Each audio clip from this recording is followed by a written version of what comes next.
Bismillahirrahmanirrahim. Assalamualaikum warahmatullahi wabarakatuh. Oke, kita lanjutkan ya. Setelah kita membahas tentang pengungkit, selanjutnya kita akan bahas tentang bidang miring. Kalau kita lihat dari gambar, mungkin kalian sudah tidak asing lagi mengingat tentang bidang miring ini. Jadi, bidang miring ini adalah alat yang digunakan untuk memindahkan benda yang berat ke atas gitu. Jadi, kita mengangkat benda ke atas itu sangat sulit. Nah, bagaimana sih caranya supaya mudah? Ya, gunakan bidang miring. Tapi kenapa sih dengan bidang miring ini kok bisa ya benda yang berat itu bisa jadi lebih ringan, lebih mudah didorong ke atas? Oke, kita lihat. Nah, tadi kita sudah bahas bahwa kita akan memindahkan benda ke atas. Ada dua cara yang bisa digunakan untuk memindahkan benda ke atas. Cara yang pertama adalah kita mengangkat langsung ke atas. Jadi, bendanya diangkat ke atas.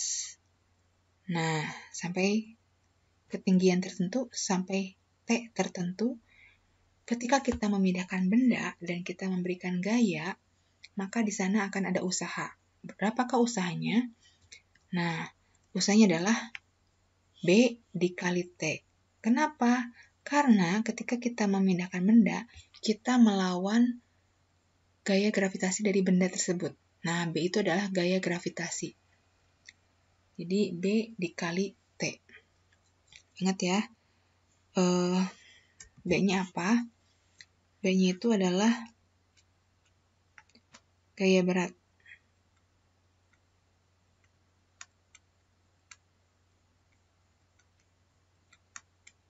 Gaya berat atau gaya gravitasi benda.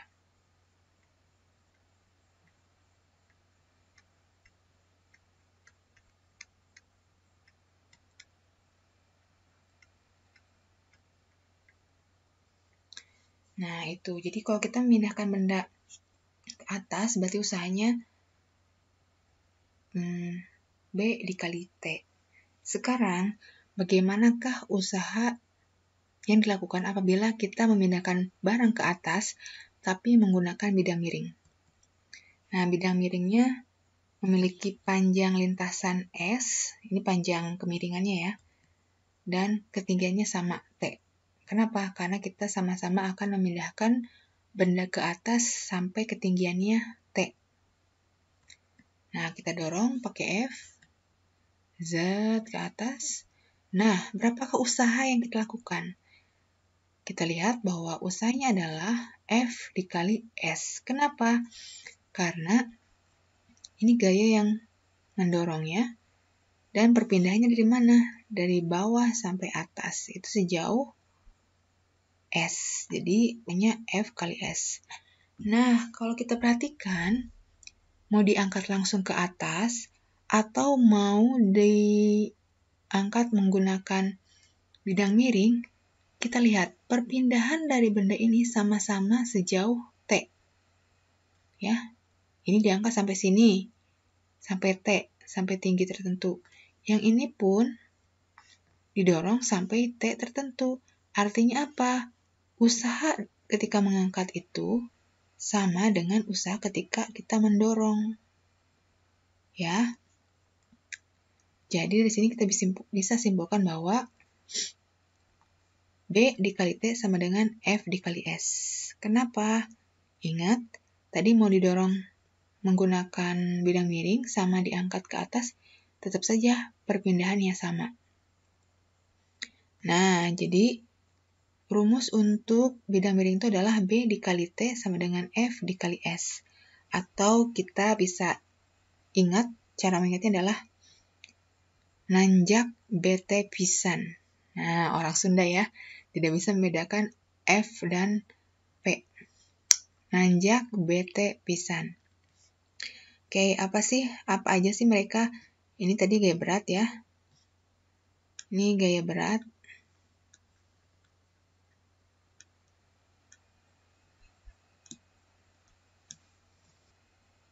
Dan T-nya adalah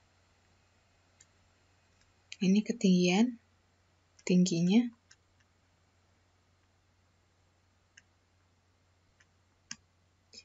Terus F-nya adalah gaya.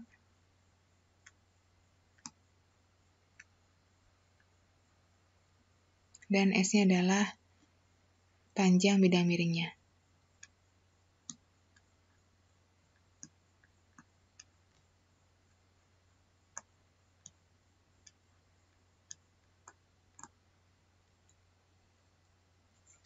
Nah, sekarang untuk mengetahui keuntungan mekaniknya gimana? Ini sama aja dengan yang pengungkit, bahwa keuntungan mekanik itu tinggal bebannya dibagi gayanya.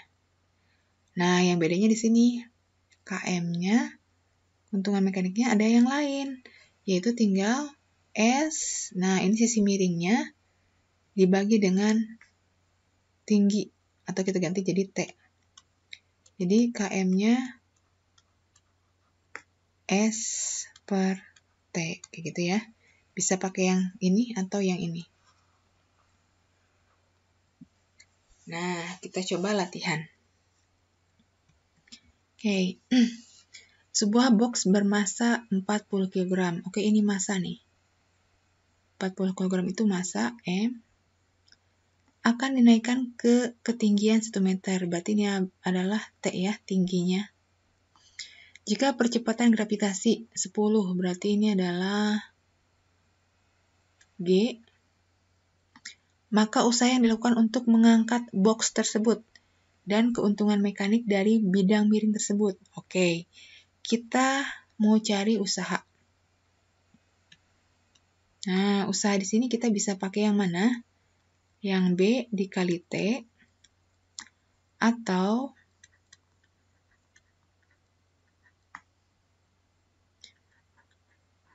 yang F dikali S. Nah, kita lihat. Kalau rumusnya ini, F kali S, di sini ada nggak F kali S-nya? Nggak ada ya F-nya ya, berarti kita tidak pakai yang ini nih. Nah, bisa pakai yang ini nggak? Kita cek. B-nya ada nggak? Oke, B itu M kali G. M-nya ada ya. G-nya juga ada, berarti kita bisa pakai. Tingginya juga ada. Ya udah kita masukkan ya. Kita cari dulu B-nya, gaya beratnya. M dikali G. Ini 40 kg dikali gravitasinya adalah 10 meter per second kuadrat. Jadi, ini adalah 400 Newton. Nah, ini B-nya. Kita masukkan ke sini ya. B-nya 400 Newton. Tingginya adalah, kita lihat, 1 meter. Berarti usaha yang diperlukannya adalah 400 Newton meter. Atau kita kenal dengan 400 Joule. Nah, ini beres nih satu usahanya yang diperlukannya adalah 400 Joule. Sekarang ditanyakan keuntungan mekanik. Nah, kita bisa pakai yang B per F atau KM-nya S per T. Nah, kalau yang ini B-nya ada? Oke, ada. F-nya? Oh, nggak ada. Kita nggak bisa pakai yang ini berarti ya. Berarti kita pakai yang ini. Jadi, untuk menentukan mana rumus yang harus dipakai, kalian lihat dulu. Mana sih komponen yang lengkap? Nah, yang lengkap itu yang digunakan. Nah, sekarang KM-nya adalah S-nya 2 meter. S itu sisi miringnya ya. Nah, ini sisi miring. Ini adalah S. Sisi miringnya. T-nya 1 meter. Berarti KM-nya sama dengan 2 kali menguntungkan. Jadi nanti gaya yang kita perlukan untuk mendorong itu 2 kali diperkecil. Yang harusnya ngangkat 400 berarti berapa F-nya? Ya tinggal F-nya 400 dibagi 2. Jadi 200 Newton. Gitu ya. Tapi kita cukup sampai sini aja nih. Karena yang ditanyakan cukup usaha dan keuntungan mekanis saja. Nah, kayak gitu kalau tentang bidang miring. Nah, silahkan nanti kalian cari soal-soal latihan ya, biar nanti makin makin paham lagi. Oke, anak-anak, cukup sekian. Assalamualaikum warahmatullahi wabarakatuh.